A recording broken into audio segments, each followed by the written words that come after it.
In this video, I'm going to show you how to fold a snowflake designed by Jared Needle. This model I folded from normal kami paper. I started with a square that has a side length of 24 centimeters, that's about 9.5 inches. And then the model is about 2 centimeters high, which is, well, about 3/4 of an inch. And the diameter, so the distance between these 2 points of the snowflake, is about 7.5 centimeters or about 3 inches. Now this model isn't folded from a square but from a hexagon.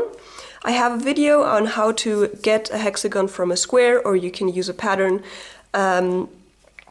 Talking about paper choice, I used normal origami paper, often called kami, which is white on one side, relatively lightweight, for this model.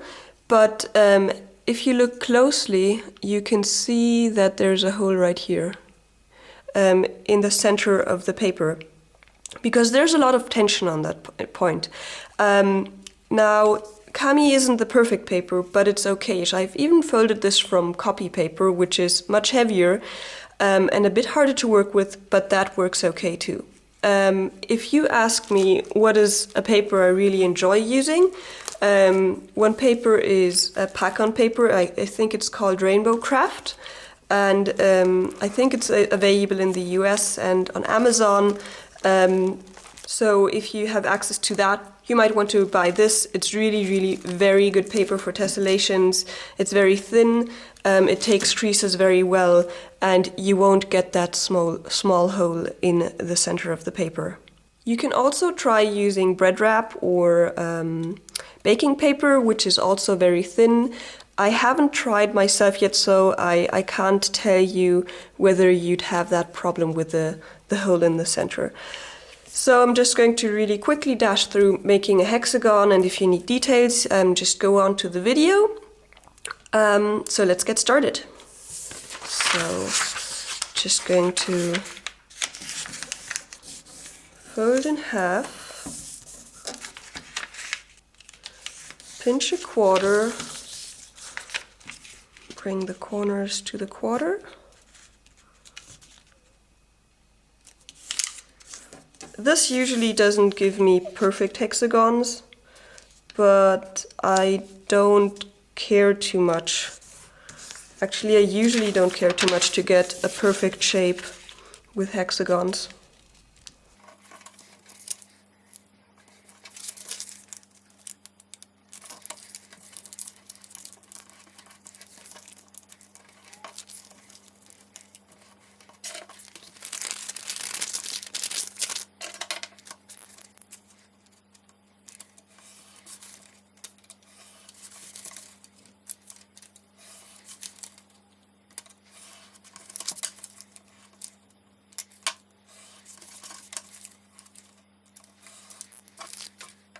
So this hexagon now has a side length of about 12 centimeters. That's close to 4.5 inches, 4 3/4 inches, sorry.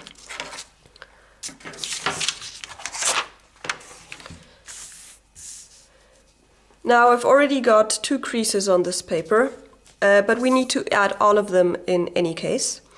So I'm just going to add the third one.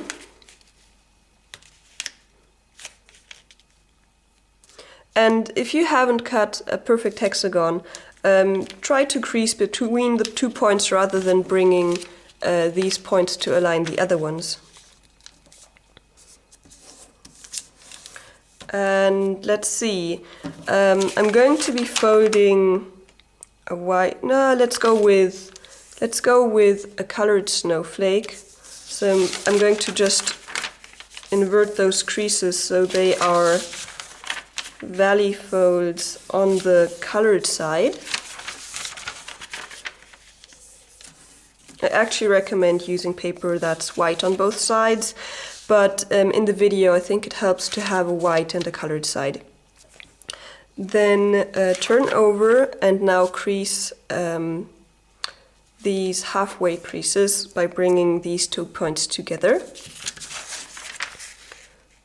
We're going to be folding a preliminary fold on a hexagon. So we have to do that 3 times.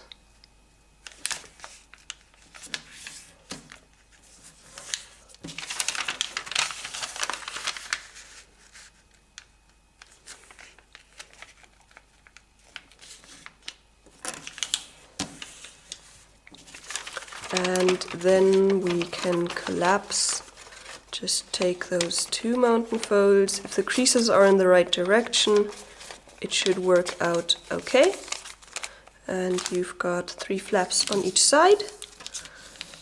And now we're basically going to make a bird base. I like to pre-crease by bringing this lower open edge to the central crease. Now you can see it's a water bomb, not a water bomb base, but a preliminary fold, because this edge is, you know, in an angle. If you turn it around, I guess, you have something that's more like a hexagonal water bomb base because it's a straight line. So I'm not sure whether I said water bomb base before, but I meant a preliminary base from a hexagon. And then you can then fold a bird base from it. So I'm just going to pre-crease very imprecisely, I just saw there. Pre-crease. And then make an inside reverse fold. I prefer making inside reverse folds to get a bird base. And I am working very imprecisely here, so I have to correct that crease. Working precisely always makes models look nicer, always. This model needs some precision and it needs some origami skills, but fortunately one of the hardest steps is right in the beginning. So if you master that, which I'm sure you will, then you should be okay. So you've got 1 bird base here, and you can unfold that again, and then you have 4 more flaps, so you can do that 2 more times.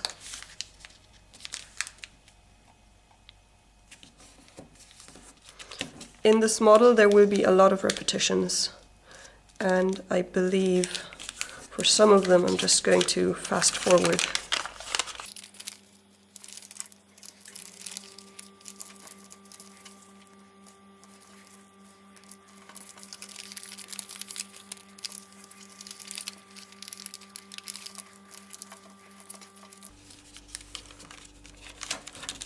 Next step, we're going to, now this is the open flappy side and this is the closed side. On the closed side, we're going to take this edge and make it align with that crease right in the center here. And make a strong crease. We're going to need it later in any case. Unfold and do the same thing on the other side, so that then you get an intersection right here. We're going to fold through that intersection, just pinching it and then aligning the point with the central crease, like this. Make a strong crease, make a really strong crease. And then take this lower point, bring it up to that edge. Again, taking the central crease as orientation to make it straight. And then, just as a small add-on, we're just also going to take that point again and bring it down to the edge. This is a small pre-creasing step that is going to slightly make the second to last step easier. So all the way in the end. And then unfold that, and now we want to sink in and out. So this crease we're going to sink in, and then this crease we're going to sink out again. So I'll show you how to do that. You need to open up the model almost completely, and you'll see that this is the first crease and that's the second crease. And this is the big one that goes through the center, you know, if it's collapsed. So we're going to make mountain folds around here. Some of them are, some of them aren't. If you can't see the creases all around, you have to make the crease a bit stronger. But I was saying, you should really crease this strongly. It's definitely a crease that's going to be an edge in the end, so you don't have to worry about it being too visible.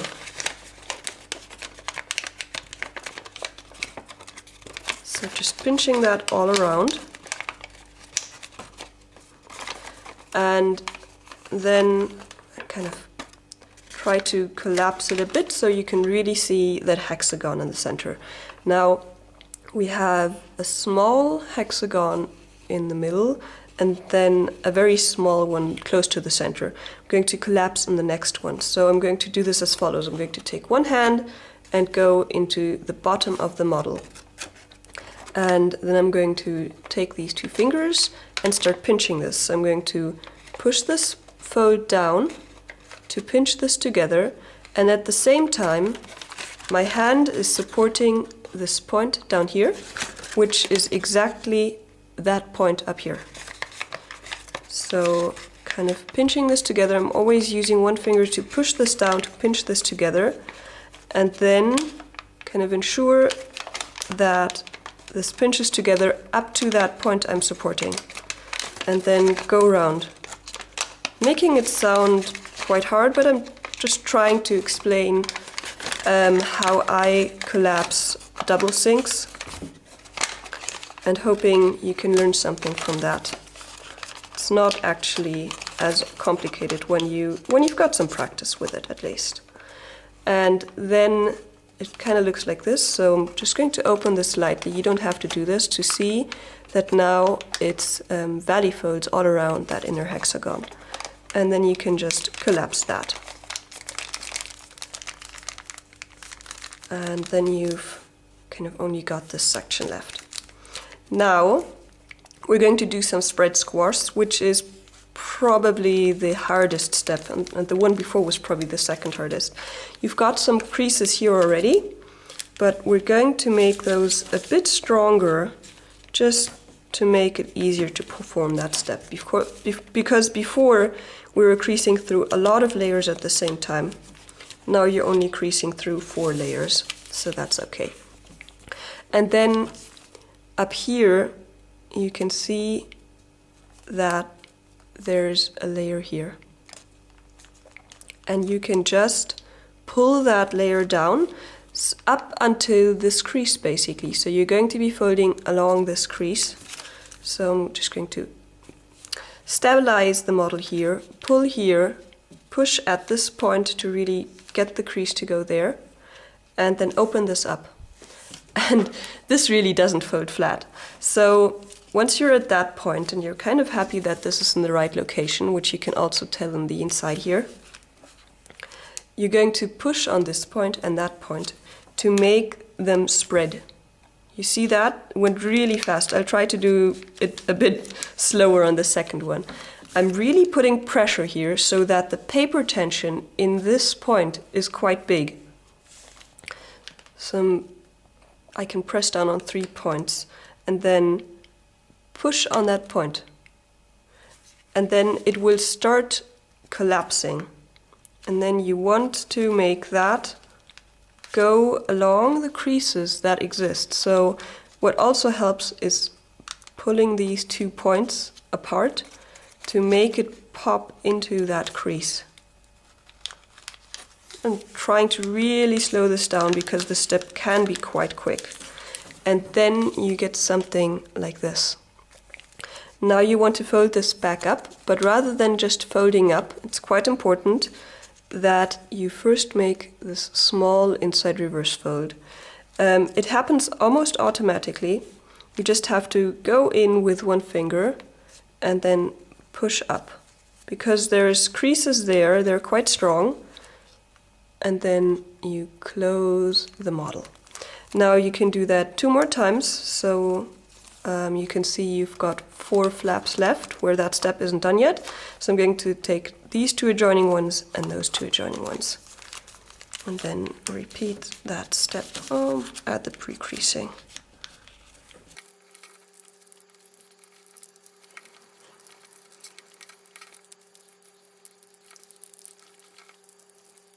Once you've completed that step, we're now going to open one of these flaps, and then again, as before, like fold that angle bisector by bringing this edge to the center.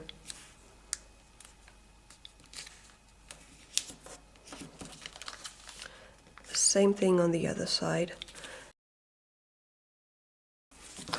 Now, once you've got both angle bisectors, we're going to be going inside this layer. So this is the bottom with all the many points, and this is just a single layer. And we're going to be folding a valley fold on this crease and a mountain fold on this crease.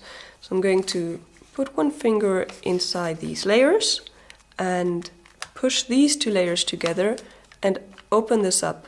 And it will happen almost automatically. And then you want to repeat that step on the other side. So for that, you open this up like this and then pull on this single layer, just a single layer, to get that paper to come out, and then push it inside. And then you've got this central flap. I'll show that again on the next one. So you first fold the angle bisector.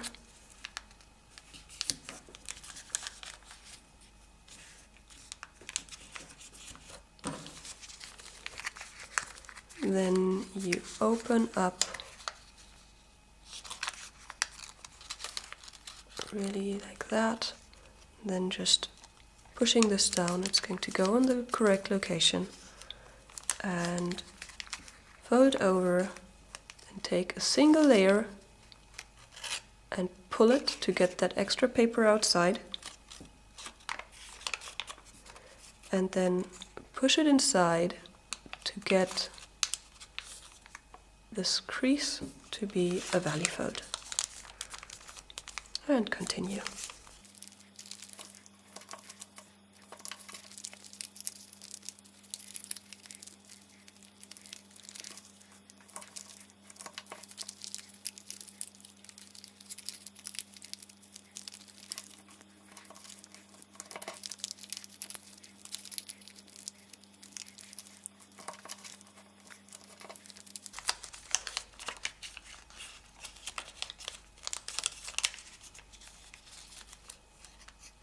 So on the last one, it kind of has the right shape already, but you still need to pull out that extra layer.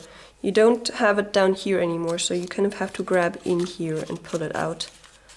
It's quite important that it's that way all the way around. And then you've got this, and now we're going to take one of these thin flaps to the center, and then there's some thicker flaps adjoining them. And you can see there are 2 points down here, one here and one there. Now this point is going to land right there, and this point is going to land right there.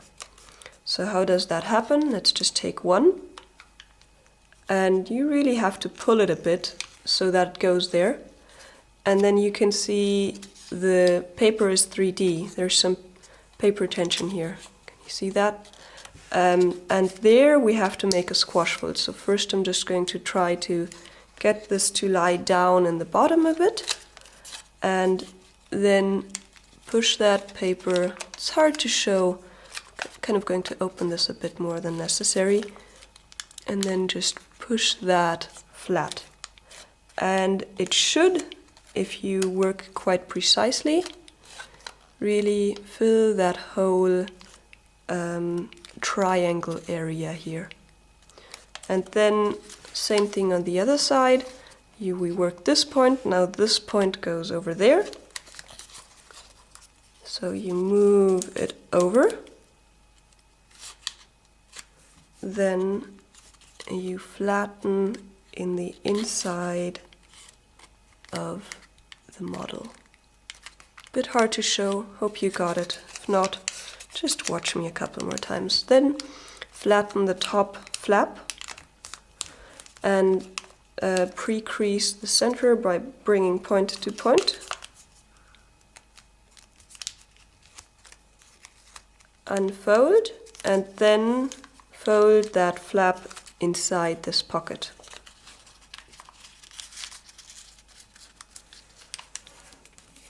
And now repeat a couple of times. So again, fold over so that one of the thin flaps is in the center. Then bring that, let's see, on one side this is already collapsed, so it should be fairly easy. So you can just work like that. And on the other side, you're going to take that point, bring it over so it lies on that point. This helps you get more precision. Then the paper in here is 3D.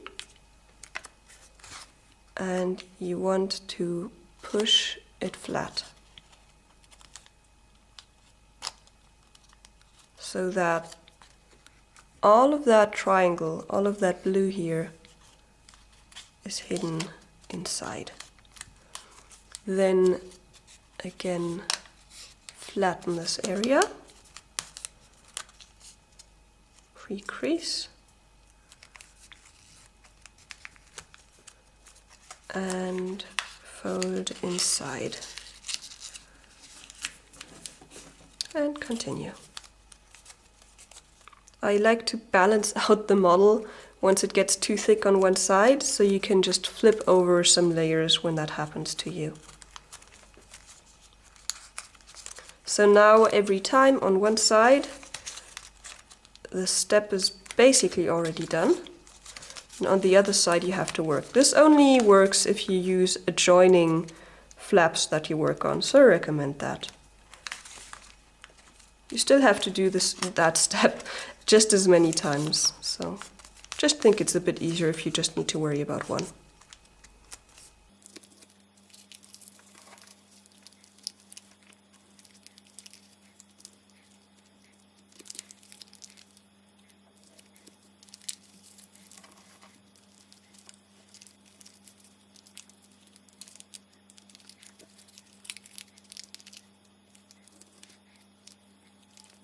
So on the last one, because on the first one we had to do the step twice, both sides should already be squashed in the center.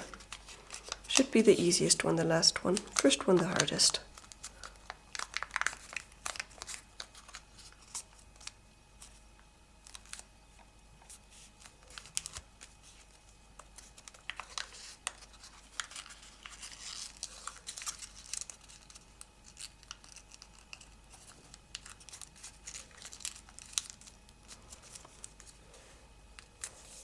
Not working very precisely here, but there you go. It sometimes happens to me too. Now we're just going to take one of these flaps, and you can see down here there's this white triangle. That white triangle, if you open it, has these three areas, which will in the end form this nice snowflake ending. But first we have to work on that. So you can see that there's some extra layers here and there, and then there's a third one there. So I'm going to look at it from the side, just open one layer, and then basically do an inside reverse fold on one of those layers to one side, and on the other side again make an inside reverse fold. So now if you look at this,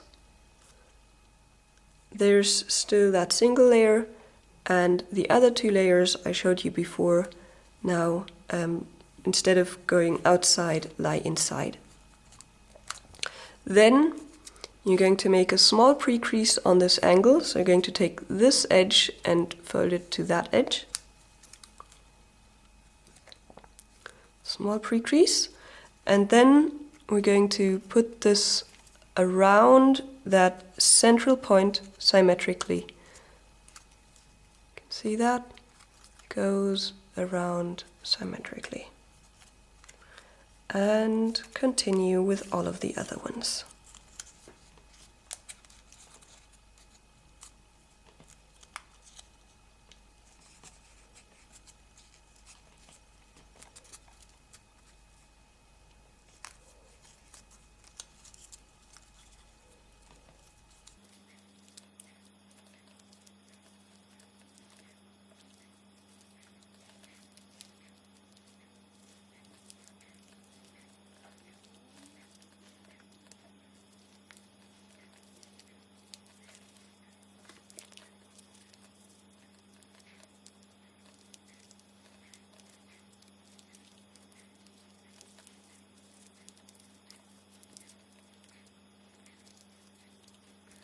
then you've got this. Now we're again going to go back to that stage. I put the same amount of points, like 3 on each side. And now you open one layer. And on the second layer, you take this top point and open it up and fold it as far as it goes. So this point will lie close to the center, probably not quite there. So fold it down. If this step doesn't work, do you remember the part where I said you need to inside reverse fold when folding back up after doing the spread squash? So if this step doesn't work because it locks, then you didn't do that inside reverse fold after the spread squash. So you can redo that. Let's see. Let's first complete one step and then I'll try to mime that. Then you want to fold that point back up and then fold that inside the pocket. I prefer to pre-crease this a bit, so I take this point and bring it close to the center, but not quite there, because the paper takes up some space. So I leave just a slight gap and then push it inside. Now let's see whether I can show what happens if you didn't do the inside reverse fold. Yes, I can. I'm just going to go one further. Oh, look, I forgot to push one inside. Okay. So let's go to the other side. And the spread squash is kind of right there. Can you see this? If you don't do the inside reverse fold, collapse it down like this, and then you just can't work on this. So if you fold this, there's no lock. So you fold those really outside, and then there's this lock that actually makes you only fold that far. Then again pre-crease and put that flap inside the pocket. So if you work precisely, you don't need to worry about that in any case. And work like that all the way around.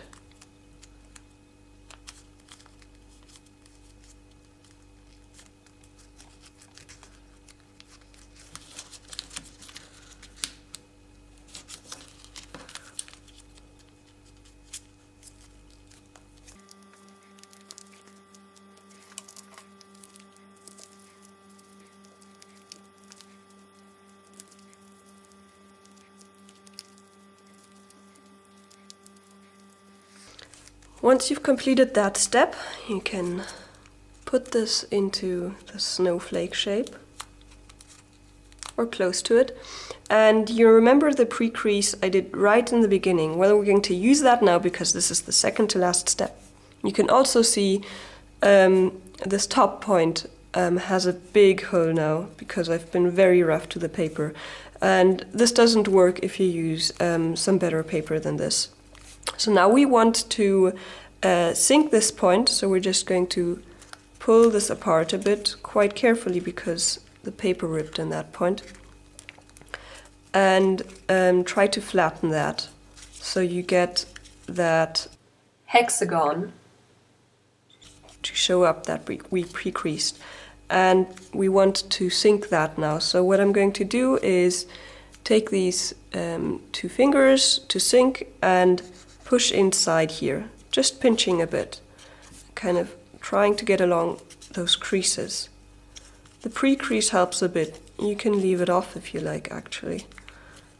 But I've made the experience that it's a bit easier for people if they have the pre-crease.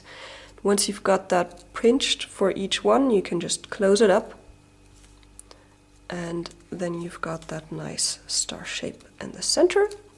To finish off the model, we're now just going to spread these corners. So from the bottom, just going to go up and fold them up as far as they go. And I'm just going to show this from the back. You go on this side and that side, and then fold them up as far as they go.